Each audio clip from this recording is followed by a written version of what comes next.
Thank you very much, Mr. Chairman. Now it's with great pride that I introduce to you our honorary degree recipient and today's keynote commencement speaker. It's a special privilege to have him here with us for the past day. You can find his full biography in your program on page 4, but allow me to offer a brief 30-second perspective of my own. He's a global citizen and a statesman of the highest order, an exemplary public servant, an extraordinary business leader and industry executive, a philanthropist and leader of the highest caliber and impact, a devoted and loving father and grandfather, a person of impeccable integrity and character, and an authentic leader, as we have all learned here in just the past 24 hours, with a true Renaissance presence across this entire world. Time magazine has named him one of the 100 most influential people in the world. So please join me in welcoming to the podium our honored guest, former Massachusetts governor and 2012 candidate for the office of the President of the United States, Governor Mitt Romney.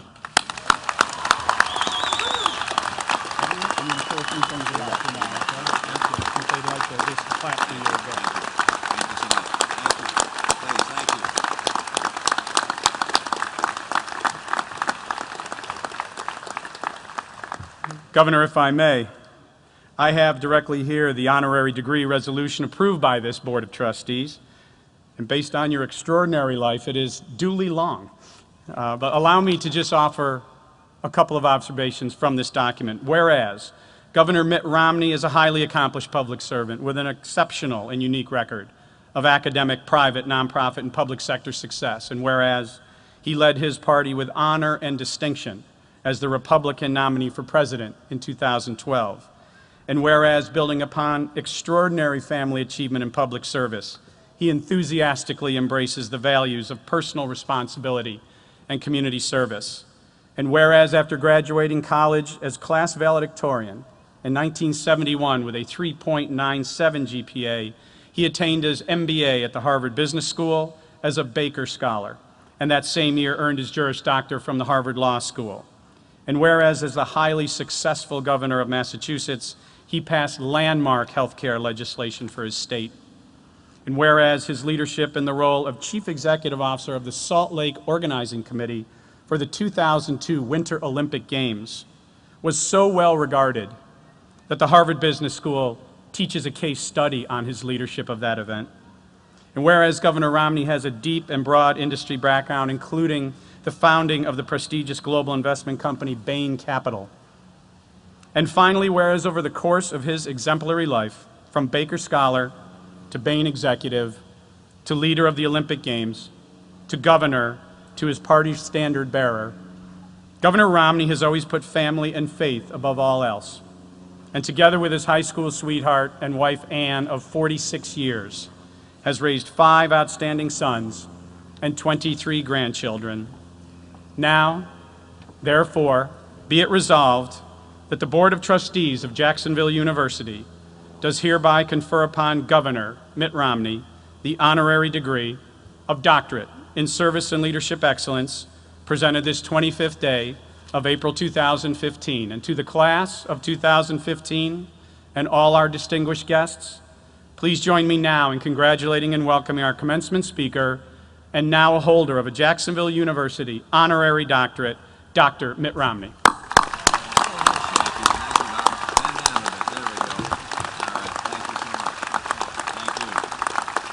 Okay. That's all right, gentlemen. Thank you so much, Mr. President. The podium is yours. Thank you so much. What an honor. What a thrill it is to be here with you today. President Cost, what a great graduating class you have. Congratulations to the class of 2015 and to the parents. Please give yourself a round of applause. You certainly deserve it, and a lot more.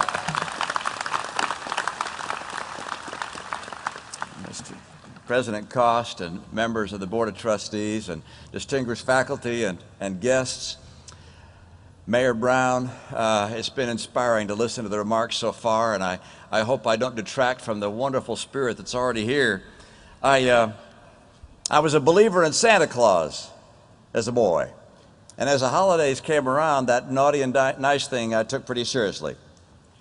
Maybe I should have figured out that an animal-driven sleigh might have some difficulty visiting 1 billion or so homes in one night.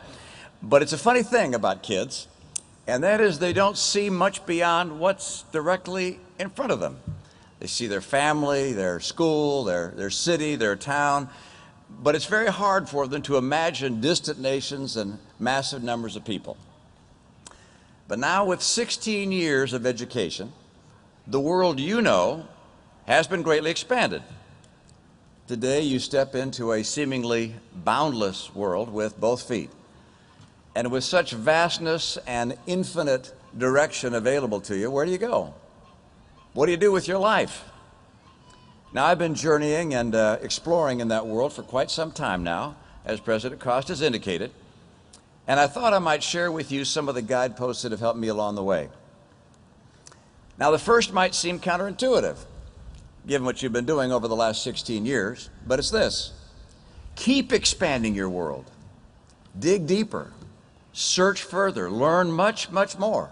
As much as you think you know about the world today, you'll find, even after an entire lifetime, that there's much more that you don't know than what you do know. Now, let me explain what I mean by offering an example. When I graduated, I figured I had a pretty good handle on Israel. I'd read about its history. I'd studied some about Judaism and Islam. But as the years passed, I decided to dig deeper.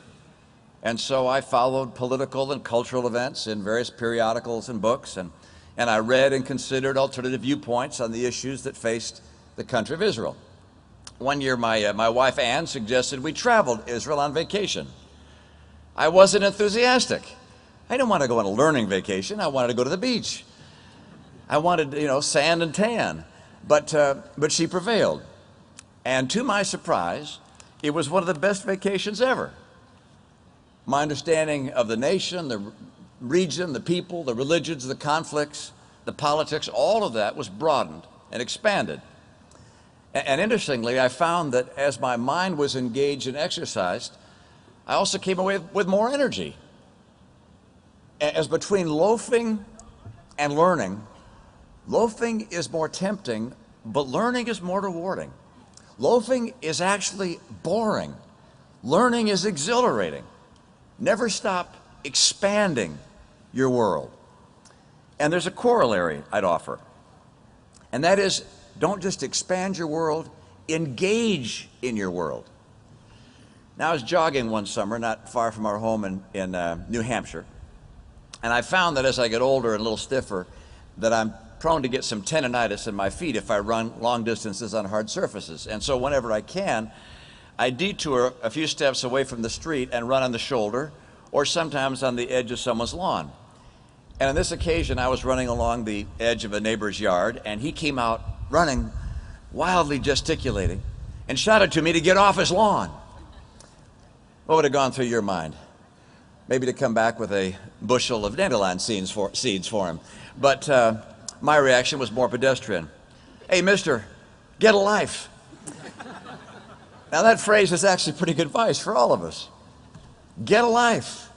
Have a life. Live your life in full. Embrace every fruitful dimension of life that you possibly can. Now, one of the most gratifying dimensions of life that you can embrace is friendship. I remember sitting in a business school class, looking around the room and thinking to myself, I'd probably never see any of those guys again after I graduated. All of my attention was focused on what was being taught by the professor, so I could get a good grade. But you know what? I've forgotten almost everything that was taught in that class. It's the classmates I remember. It's those friends that I value most. It's been almost 40 years since my graduation. The 6 guys in my 6-person study group continue to get together. When I ran for office, a number of them even hosted fundraisers for me. We've congratulated one another on our high points and consoled one another in our lows. One classmate became wheelchair bound as a result of an automobile accident. Rather than be defeated by his tragedy, he helps direct and finance a center for spinal cord research in the years that followed.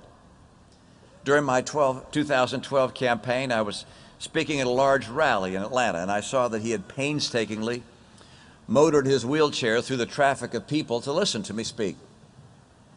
And after my remarks, I hugged him and told him how much I respected him for his work and courage, and that I loved him for it. And only a few days later, he unexpectedly died. I thought again with admiration how he'd engaged his life to his full capacity. Our friendship has enriched my life, and hopefully his. Now, for most of you, engaging in life is going to go beyond friendship. It'll also involve marriage and children. Now, I don't expect that everybody here believes, as I do, that the Bible is the Word of God, or even that it's inspired by God. But if not, at least you have to admit that it's representative of the wisdom of the ages, written by extraordinary thinkers and philosophers. Either way, its counsel warrants serious attention. And in its very opening verses, Adam gives this direction: "Therefore shall a man leave his father and mother, and cleave unto his wife, and they shall be one flesh." Now, by the way, the one flesh part we don't seem to have a problem with. But the part about leaving mom and dad and getting married trips some people up. I'm surely not going to tell you when to tie the knot. You've got parents who are going to do that. But I will tell you that marriage has been the single most rewarding part of my life, by far. Marriage involves conflict and passion and fear and hope and compromise. It is living life, engaging in life to the maximum. And then children. Here the Bible also has some advice. Children are a heritage of the Lord. As arrows are in the hand of a mighty man, so are children of the youth. Happy is the man who hath his quiver full of them. And I'm not sure whether having 5 sons qualifies as having a full quiver, as the Bible says, but I can affirm that my sons brought immeasurable happiness, as promised by the psalmist. And to my point, they expanded and engaged Ann and me in ways we would never have expected. On one occasion some years ago, Ann and I were invited to speak to students at Harvard Business School about our choice of careers. I as a management consultant, and she as a full-time mom. She was reluctant, in part because there were 2 other couples that were also going to be speaking on the same topic, and both of the other women had chosen to be Wall Street bankers. In the class, the other couples went first, and then I came next, and last but not least was Ann. She explained to the people in the class there that while she expected to have a career outside the home in the future, that she had chosen to be a full-time mom until her 5 kids were raised. She went on to explain that her job had required more of her than she had ever imagined. She was psychologist, tutor, counselor, scoutmaster, coach, nurse practitioner, nutritionist, budget director, and on and on. And when she sat down, the class was silent for a few seconds, and then they rose in standing ovation. Golda Meir, the former Prime Minister of Israel, was asked what was her greatest accomplishment. "Raising my daughter," she said. Marriage and children will expand your world and engage you in your world extraordinarily fully and comprehensively. Now, there's a burger joint in Salt Lake City that's one of my favorites. Its founder, Don Hales, put out a little book of homespun wisdom. It says that to be happy, 3 things are required. Number 1, someone to love. Number 2, something to look forward to. And number 3, something to do. In other words, work. You might be inclined to think that a Garden of Eden life would be preferable to working at a job, but you'd be wrong. I'm convinced that Adam and Eve would have been bored to death if they'd stayed in the garden. No kids, no challenges, no job. I think that Adam, being made to grow by the sweat of his brow all the food that he needed, that was a blessing, not a curse. Of course, there's a lot not to like about a job. The early alarm clock, the rush hour traffic, the stress. But work engages you in life. You come to know more people, to understand their motivations and their values, to learn the intricacies of the enterprise that employs you. Don't waste your time bemoaning your job. Don't skim by with a minimum of effort. Dive in. Get more from your job than the paycheck. Now, there's part of your life that you won't welcome. Bad things. Bad things that happen to you. If you're like I was, you imagine that bad things happen infrequently, and that when they do, they mostly happen to other people. I used to sit in church and look around the congregation. Everybody was smiling and happy. Life seemed to be nothing but pansies and puppies for everybody. And then my church asked me to be the pastor of that congregation. And as pastor, I got to really know the people behind all those smiling faces. And to my surprise, many of them had what I will call a bag of rocks behind their back. That bag of rocks could have been a chronic illness, a battle with some kind of addiction, a child that couldn't keep up in school, unemployment, a financial crisis, withering loneliness, or a marriage that was on the rocks. To my surprise, almost every single family faced one kind of challenge or another. They all had a bag of rocks at their back. We all will hurt at one time or another. Engaging in your world means accepting the hurt, confronting it, and endeavoring to ascend above it so that you can keep pursuing a fulfilling and abundant life. During my campaign, I met a guy named Sam Schmidt in Las Vegas. One of my best friends from college told me this would be a meeting I wouldn't forget. You see, in January of 2000, Sam's Indianapolis racing car hit the wall. This father of 2 young children spent 5 months on a respirator, was rendered quadriplegic. He can move nothing below his neck. He and I spoke about his life today. His morning begins with a 2 to 3 hour regimen for bowel, bladder, teeth, shower, and dressing. That'd be enough for a lot of people just to give up. But instead, Sam owns and manages an Indy racing car team, which regularly dominates the Firestone Indy Lights, having won 60 races. And he himself has actually begun to drive again. He has a Corvette that has been specially fit out with special controls. To accelerate, he blows in a little tube. And to brake, he sucks the air out of the tube. To turn left or right, he turns his head slightly left or right, respectively. Accordingly, he has warned his racing buddies, you got to make sure there are no bikinis in the grandstands. Now, Sam's disability is still there. He endures it every day, every hour. But that hasn't kept him from engaging in life. Now, if you're like I was at my graduation, you think you got a pretty good handle on where you're going to go with your career. In fact, nothing about my career has transpired as I had imagined it. The biggest departure from a predicted path for me came when I decided to run for political office. When I stepped into the auditorium to debate Ted Kennedy, I turned to Ann and I asked her this. I said, "Sweetheart, in your wildest dreams, did you see me running for U.S. Senate?" She said, "Mitt, you weren't in my wildest dreams." Actually, she didn't say that. It was a joke I bought for my campaign. But through all my occupations in life, I've experienced successes and failures. I'm asked what it felt like to lose to President Obama. Well, not as good as winning.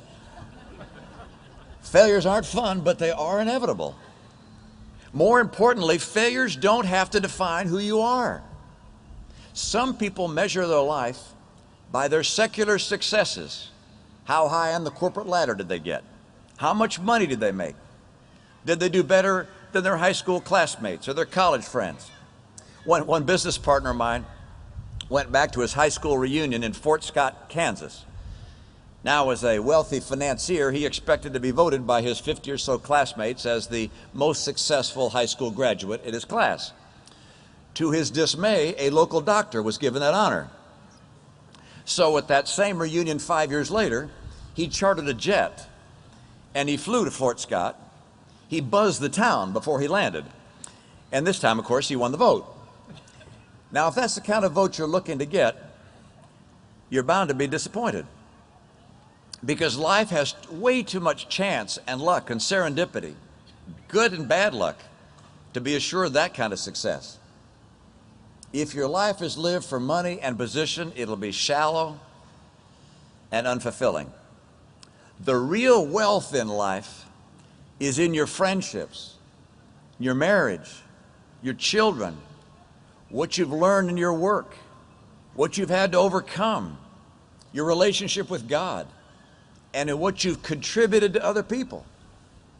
That last dimension, contribution to others, is often overlooked. Tom Monahan's father died when Tom was just 4 years old.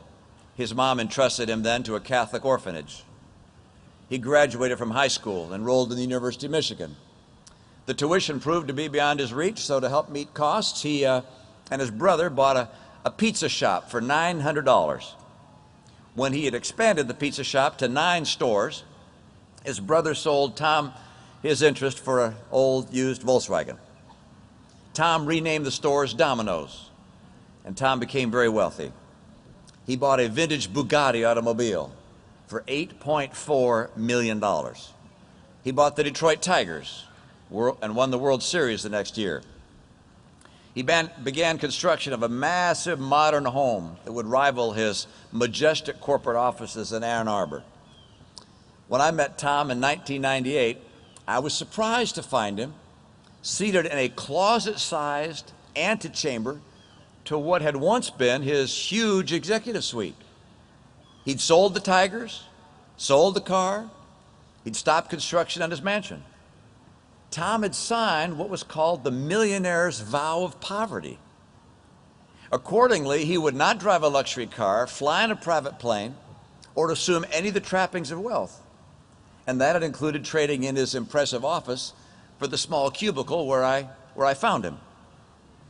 Tom explained that in reading the Bible and the essays of C.S. Lewis, that he'd been reminded of his upbringing in a Catholic orphanage, and he wanted to change his life and devote his remaining years to service. Now, on behalf of the firm I represented, Bain Capital, I wrote a check to Tom to buy Domino's for over $1 billion.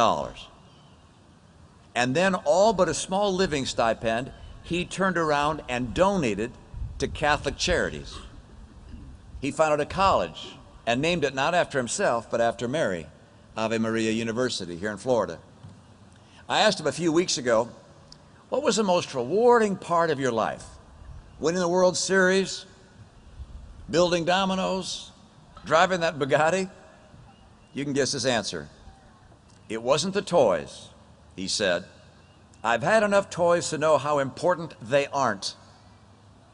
It was giving back through the university.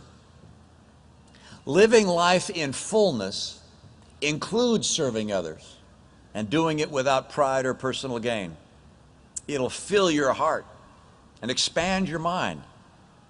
I've seen that kind of service in large and small ways in my own family. My sister has devoted the last 45 years of her life to the care and development of her Down syndrome son. My wife volunteered as a teacher for a class of at-risk girls. My mom was a frequent visitor to the homes of shut-ins and widows. My brother-in-law served in the Navy. My cousin Joan was a foster mother to 57 children. My father and I both ran for political office. Now you might say, wait a second. That last thing, running for political office, that doesn't seem like service to me. And I know for many people, politics is an occupation and a fine one at that. But for Dad and me, it came after our careers were over. And I believed, and my father believed, that if we were elected, we could really help people. Now, most of you probably won't run for office, but the country needs all of you to serve. America faces daunting challenges: generational poverty, looming debt, a warming climate, a world that's increasingly dangerous and tumultuous. And Washington appears inept and powerless and without any effective strategy to overcome any of these. America needs your passion, your impatience, your participation in the public discourse. Engaging in your world includes engaging in citizenship, staying informed, influencing others, campaigning for people you trust, and for the sake of preserving freedom, vote. Please vote. Now, the little cozy world of your childhood is long gone. You may be tempted to try and create for yourself that same kind of small and safe circle, concentrating on entertainments for yourself, doing the minimum at work, reading nothing because nothing's been assigned, avoiding avoiding meaningful commitments, complaining about the inevitable unfairnesses in life. Alternatively, you could expand your world and engage in your world, constantly learning, nourishing friendships, overcoming reversals, and serving others. That is the road less traveled, and it will make all the difference. God bless you in that journey ahead. Thank you so much.